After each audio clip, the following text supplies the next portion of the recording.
Hello तो भाई, क्या हाल चाल। स्वागत है आपका एक और नई वीडियो में। और ये वीडियो ना बवाल होने वाली है। उससे पहले भाई सब्सक्राइब कर लेना, रिक्वेस्ट है, सब्सक्राइब कर दो चैनल को और वीडियो को लाइक कर देना, कमेंट कर देना। तो भाई साहब, बात करते हैं अपने वांगा साहब के बारे में कि वांगा साहब एक और अपकमिंग मूवी लेके आ रहे हैं जो कि बहुत ही जल्द आपको देखने को मिल सकती है, जिसकी शूटिंग स्टार्ट हो चुकी है। और भाई साहब, मैं बात कर रहा हूँ नन सॉरी मैं बात कर रहा हूँ नन अदर देन भाई साहब अपनी स्पिरिट की मूवी की बात, जिसमें लीड में है भाई साहब अपने प्रभास और उसके साथ साथ तृप्ति डिमरी। तो भाई साहब मतलब कास्ट तो अच्छी है। और भाई साहब हम बात करने वाले हैं इस वीडियो में वांगा साहब के विलनों के बारे में, मतलब इस मूवी के विलन कौन कौन होने वाले हैं। तो भाई साहब थंबनेल देख के आप समझ ही गए होंगे मैं किसके ऊपर बात करने वाला हूँ। तो भाई साहब स्टार्ट करते हैं। और उससे पहले भाई सब्सक्राइब कर लेना, पत सच में सब्सक्राइब कर लेना। तो भाई साहब बात करते हैं कि वांगा साहब क्या अब की बार भी ऐसा ही मतलब एनिमल जैसा कबीर सिंह और अर्जुन रेड्डी जैसा जादू जला पाएंगे इस मूवी से या नहीं। आपको क्या लगता है और कमेंट करना ज़रूर। तो भाई साहब मेरे को तो लगता है कि भाई ये सच है, क्योंकि हो सकता है संदीप रेड्डी वांगा का जादू काम करेगा, क्योंकि भाई हो सकता है, क्यों होगा, ज़रूर होगा भाई। एनिमल से ले लो आप। एनिमल में बॉबी देओल को उससे पहले काम नहीं मिल रहा था भाई, बिल्कुल भी काम नहीं मिल रहा था।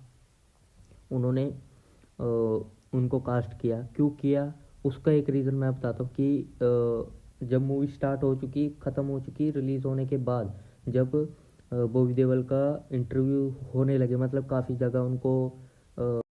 जगह मतलब उनको इंटरव्यूज़ के ऑफ़र आने लगे या मूवीज़ के ऑफ़र आने लगे, तो भाई साहब मतलब वो फिर से पॉपुलर होने स्टार्ट हो चुके हैं। जैसे अक्षय खन्ना अभी हो रहे हैं, वैसे ही वो पिछले जब एनिमल आई थी उस टाइम पे बॉबी देओल फेमस हो चुके थे, काफ़ी ज़्यादा हाइप हो चुकी थी उनकी।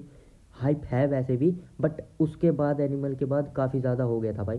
तो ऐसे ही उन्होंने बताया था कि एक इंटरव्यू में कि संदीप रेड्डी वांगा ने उन्हें इसलिए चूज़ किया था कि उनको काम नहीं मिला था उस टाइम पे। तो वो क्रिकेट खेल रहे थे, शायद से वो पुराना ही क्रिकेट था, मैच था जिसमें वो खेल रहे थे, और उस टाइम पे वो गुस्से में थे।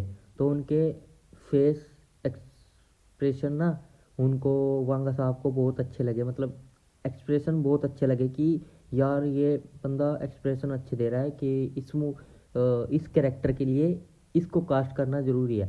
तो भाई साहब ये रीज़न था, और उसके बाद वांगा साहब ने उनको कास्ट किया था। उन्होंने ये रीज़न बताया था, मतलब वांगा ने बॉबी देओल को ये रीज़न बताया था कि मैंने इसलिए आपको कास्ट किया है, मतलब ऐसे कास्ट किया था। और फिर उन्होंने वो बात इंटरव्यू में बताई, तब पता लगा भाई। तो भाई साहब वांगा साहब विलन चूज़ कर रहे हो या हीरो चूज़ कर रहे हो, कुछ ना कुछ क्वालिटी देख के ही चूज़ करते हैं। मतलब उनको जो नेक्स्ट मूवी के लिए वो या जिस चीज़ के लिए वो कैरेक्टर्स बनाए हैं उन्होंने, मतलब ये मान लो कि उन्होंने एक मूवी के लिए कैरेक्टर बनाए हैं, उस कैरेक्टर के लिए उस बंदे को जैसा उसकी कैरेक्टर की नीड होती है कि ऐसा होना चाहिए, ऐसा होना चाहिए। और तो भाई साहब वो सर्च करते हैं, और उसके बाद उन्होंने बॉबी देओल को चूज़ किया था। अब बात करते हैं स्पिरिट पे। तो उन्होंने अभी स्पिरिट के लिए कास्ट किया है भाई विवेक ओबरॉय, जिनको आप लास्ट में मस्ती 4 पता नहीं 5 आई थी उसमें देख सकते हो। और अभी काफ़ी टाइम पहले 10 साल पहले क्रिस 3 आई थी, उसमें देख सकते थे। भाई काम अच्छा किया था बंदे ने, बट साइड में रखते हैं। बट भाई साहब वांगा साहब ने उनको इस स्पिरिट मूवी में कास्ट कर लिया गया है। अभी आप जानते ही होंगे कि उनका भी करियर सही नहीं चल रहा, तो उनको भी ज़रूरत है। वो ऐसा लग रहा है कि जै लोग एक्सपेक्ट कर रहे थे वांगा साहब से कि जैसे बॉबी देओल का उससे पहले, एनिमल से पहले कास्ट करने से पहले उनका भी करियर नहीं चल रहा था, तो शायद से ये विवेक ओबरॉय भी वही बॉबी देओल का ही काम करेगा कि उनका भी करियर नहीं चल रहा। और भाई साहब ये बात एक मानो कि भाई साहब कि वांगा साहब जब भी कोई विलन या कैरेक्टर को चूज करते हैं तो कुछ ना कुछ क्वालिटी देख के ही चूज करते हैं। जैसा कि मैंने पहले बताया कि उन्होंने कुछ ना कुछ विवेक ओबरॉय के अंदर कुछ क्वालिटी देखी होगी अपने कैरेक्टर के लिए, तभी उन्होंने उसको कास्ट किया है। और भाई साहब एक्टिंग एक्टिंग आती हो या ना आती हो, भाई साहब वांगा साहब करा देते हैं। ये बात लिख के ले लो भाई, करा देते हैं। बस अब ये है कि भाई प्रभास से एक्टिंग कराना हर किसी डायरेक्टर की बात नहीं है भाई, ये तो वांगा ही है, ये करा सकते हैं। या फिर राजा मौली है जिन्होंने भाई साहब आपको बाहुबली दी थी। तो भाई साहब ये ये बातें थी। और भाई साहब अब ये सोच के देखो, अगर इनको मेन विलन कास्ट कर लिया गया है। और भाई आप बताओ कि आपको क्या लगता है कि विलन विवेक ओबरॉय होने वाले हैं या सच में ही कोरियन एक्टर डॉन ली होने वाले हैं।